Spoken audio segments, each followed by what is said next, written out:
Hello, this is Daniel, and I'm going electric for the average person, coming to you today from somewhere in central North Carolina. And as you can tell, I'm actually not going electric at all today.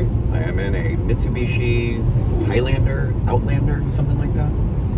And I'm on my way from Durham, North Carolina to Charlotte, North Carolina, or Matthews, to the Tesla service center.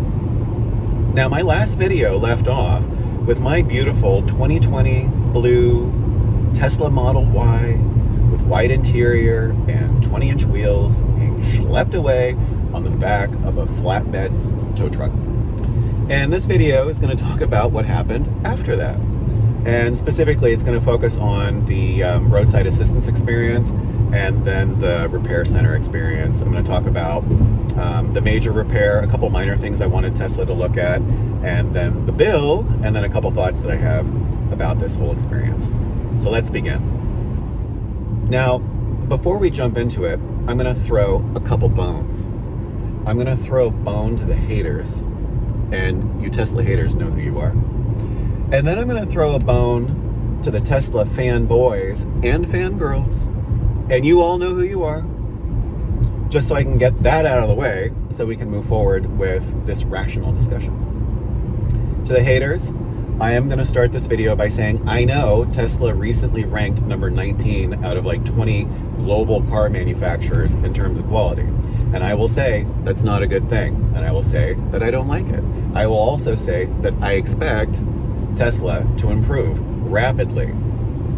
Competition's starting to ramp up in the EV space, and car manufacturing problems are not going to be found as tolerable or cute to the mass market as they are to the innovators and early adopters. So, haters, you got your bone. I'm not going into this blinded, and I'm not a total fan person who will excuse anything. Although, bone to the fanboys and fangirls, I will say that Teslas are frankly the best electric cars on the market. So there's that. That's a big bone. It appears with my car repair, the problem was an electromechanical brake assist assembly component. I'm not exactly a car expert, so there's that. I'm just telling you what I read from the reports that they gave me. Another bone that I'm going to give to the fanboys and fangirls is I was talking to someone recently who drives a Lexus LC Coupe, if I got that right, and I think that's something like a $100,000 plus car. My friend who has that car has had essentially the same problem with his car twice. So a car that costs twice as much has had twice as many problems. You know, so Tesla gets a get out of jail free card on this one because people who are spending a lot more are actually having more problems. In his one case, I'm not saying that's uniform, but these components break. So now that we got the bones out of the way, let's talk about the service experience. Let's jump into roadside assistance. Right out the gate, I'm going to say, Tesla, your roadside assistance experience is world-class, top-notch, it's fast, it's efficient, made me feel great, and I was really happy about it. Essentially, all you do is you flip on the app, you click on roadside assistance, you submit what your problem is, then you start getting these text messages that say, hey, you're in queue, you're coming up to being reviewed, your case, and then someone starts reviewing your case, and you get all these notifications. It was really awesome. Then you jump into live chat with, I guess, a triage person, and they determined that the car needed to be brought in for service. Now, the nearest repair center was something like 140 miles south of where I was in Wytheville, Virginia. And they arranged a tow truck. They arranged a car rental.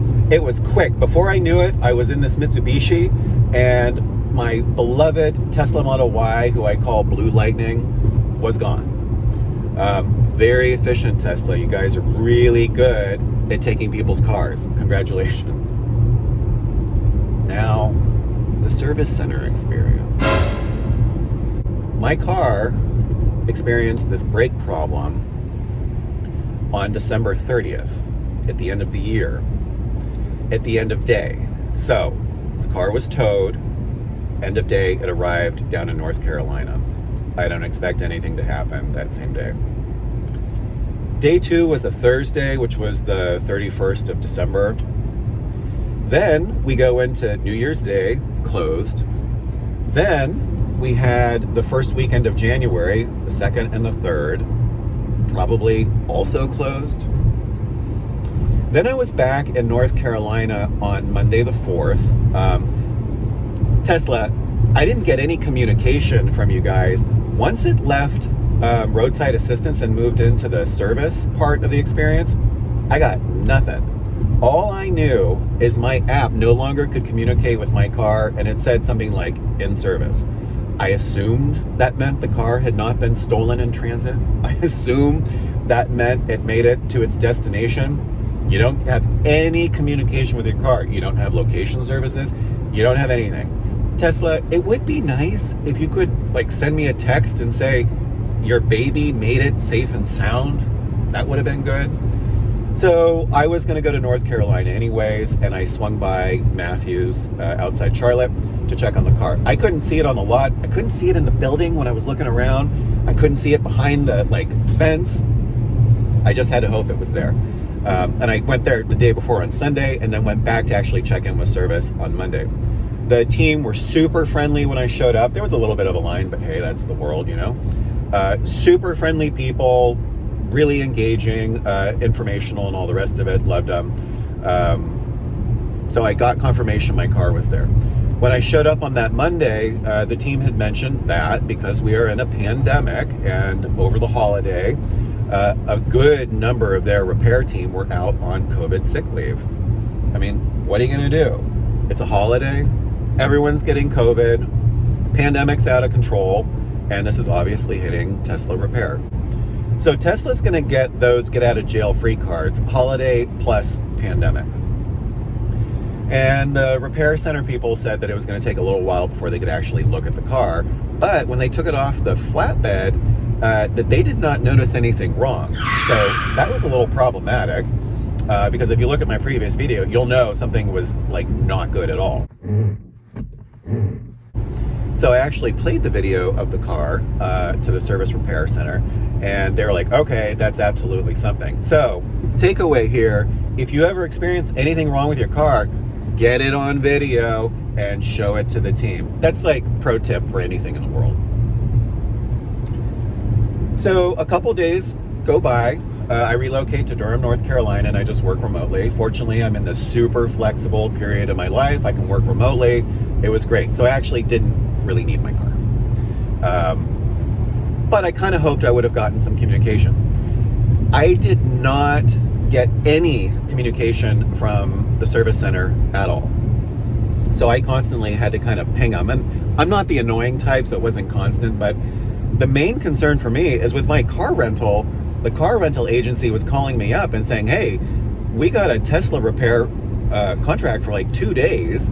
What's going on? So every couple days, Enterprise would contact me and be like, what's happening? So I'd have to text service center again and say hey, can you at least please extend the car rental? So then Wednesday, where are we now? The 6th, they finally said, we know what's wrong with the car. It's the electromechanical brake assist assembly component, and that it looked like it was going to take 7 days to ship out from California. 7 days? I mean, it's like they stuck it on a boat and shipped it around the tip of South America. 7 days? Pandemic? I'm not sure about that. I mean, FedEx still works. I send stuff overnight all the time. So that was a little slow. But then I was able to reach out to one of the service center people, and they said, well, once we get the part, usually the repair takes no more than 24 hours. Okay, so all in, I got my text message yesterday, which was a Tuesday, which was 13 days out, and they said come pick up the car within 24 hours. So it's Wednesday morning, 14 days after the initial problem, and I'm driving down to North Carolina. So I'm gonna put some screenshots up here with some little whiteout sections to protect my privacy. There were 4 things I wanted Tesla to look at. One was that brake assist assembly unit, and long story short, they determined it was defective and they replaced it. Cost 0 and warranty. Great. 3 other things I wanted them to look at were there is excessive wind noise in my Tesla. I talked about it in a previous video. They said that they had a number of people driving the car and they didn't hear any excessive wind noise above and beyond what is considered normal for the car. Anyone who gets in my car says that back door is louder than normal, and the base of the windshield is just unacceptably loud. So, based on what they said, these are design flaws engineered into the car. Tesla, there's that. I have since purchased some noise mitigation stuff that I guess you can put around the windshield and some of the doors. We'll see how that works out. I'll have to make a video in the future about that. The other two things that I had reported was, I actually think when I was in Texas, that I had some really bad mileage. Like, I was driving 40 miles from South Padre Island to Boca Chica to check out the SpaceX facility. It was 40 miles, and it took 35% of my battery to go 40 miles. It was insane. And then I was going to try to go up to Kingsville for a supercharger, which was 140 miles away, and I just wasn't going to make it, so I had to go back, and it was really wacky. So I had them look at that, because it turns out Tesla, even though we don't have access to all this information, they just plug in, they go in their little computer, and they can see everything. And the gentleman told me, and this wasn't in my report, he actually told me when I was on site that first day, he's like, your car, given its spec, actually gets 4% better mileage on average than every other car with the same spec. What does that mean? That means that a Tesla Model Y with 20-inch wheels, driving at highway speeds, 200 miles is the average. Anyone watching this video, just know the car is going to get 200 miles. That's that. You chop a third right off the advertised EPA numbers. So I guess I feel better that my car, on average, gets 200 miles and is 4% above everyone else. But that day, taking a third of my tank just to go 40 miles was like not okay. But in the report, when they looked at it, they said nothing was wrong. They couldn't spot any weird behavior. It is what it is. The final thing was I wanted them to look at some oil smudges that were on the edges of my car windows. It was delivered that way. Over time, it seems to slowly be going away, but I'm like 4 months in and it's still kind of there, and I don't want to scrub at it to wreck my paint. They didn't even address that in this surface. So, long story short, I reported 4 things. They addressed three, ignored 1, and everything's in warranty. And the only thing they said was wrong was that brake assembly unit. Just picking up BlueLightning from the Tesla service center. It's so quiet and smooth. Can't believe I have my car back. Steering wheel feels stiff compared to that car rental. Wow. I even looked in the settings. I was like, is this on like super sport mode? It's not. It's what I used to do. I tell you, not having a Tesla for 2 weeks and driving an ICE and one that wasn't all that great, you kind of forget what it's like to have a cool car.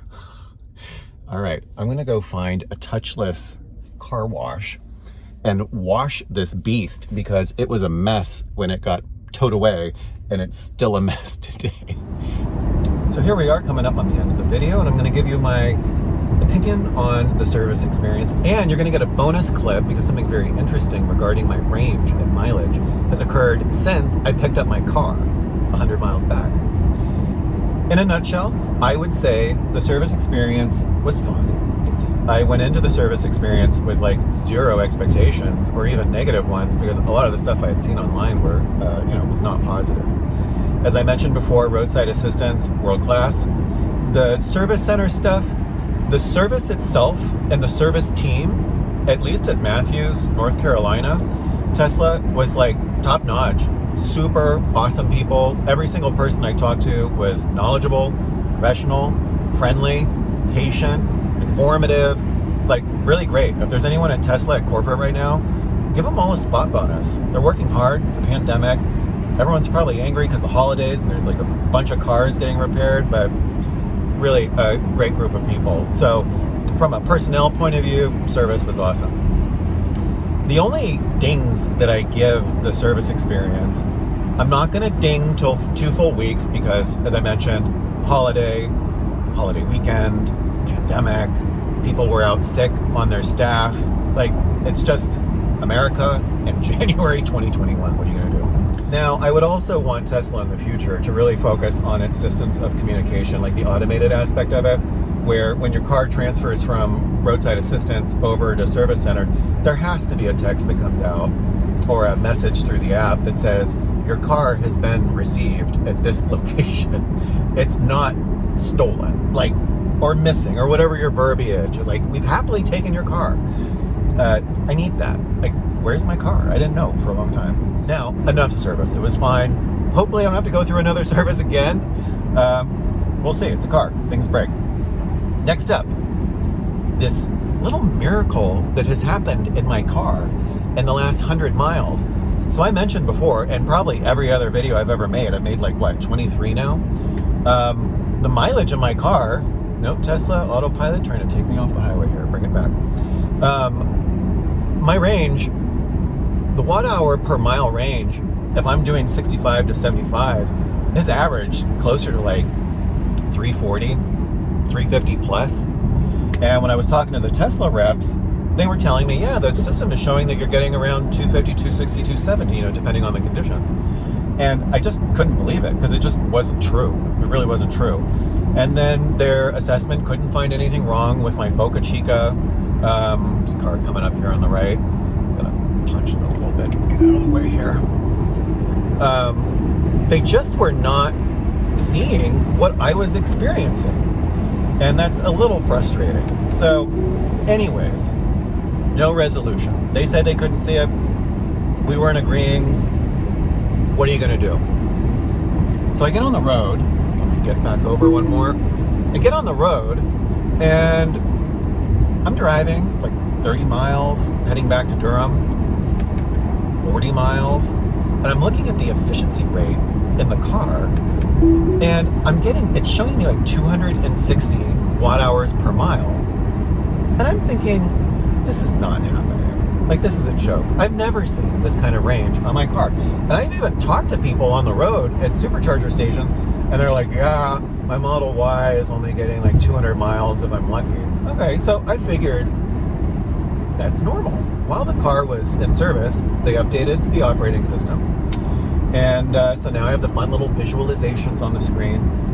I'm driving and I'm seeing a significant improvement in range. And I'm going to show you a screenshot now. This range is about 25% better than I was getting before the service. I mean, I'll take it. I don't know what they did to my car. I don't know if it's just a general software update or something happened or something clicked in the car, but I'm getting 25% better range on the car now. And with these numbers, it works out to something like 240 to 260 miles for a charge. Heck, I'll take it. I don't care what they did. I don't care what kind of pixie dust they sprinkled on my car. It's getting better mileage. So I would love to hear from all of you. Have you noticed improved mileage since any recent updates? Or are your Ys suddenly getting better mileage? Because mine was down in the 180 range to 200. Sometimes be up as high as 210, but as an average, I was nowhere near 230, 240. And just based on today's trip, I might be there. So, you know what? Sometimes miracles do happen. I'll keep you updated in all my future videos. I'll keep my eye on that range. Would love to hear from you. And thanks for coming along for the ride, and I'll see you in my next video.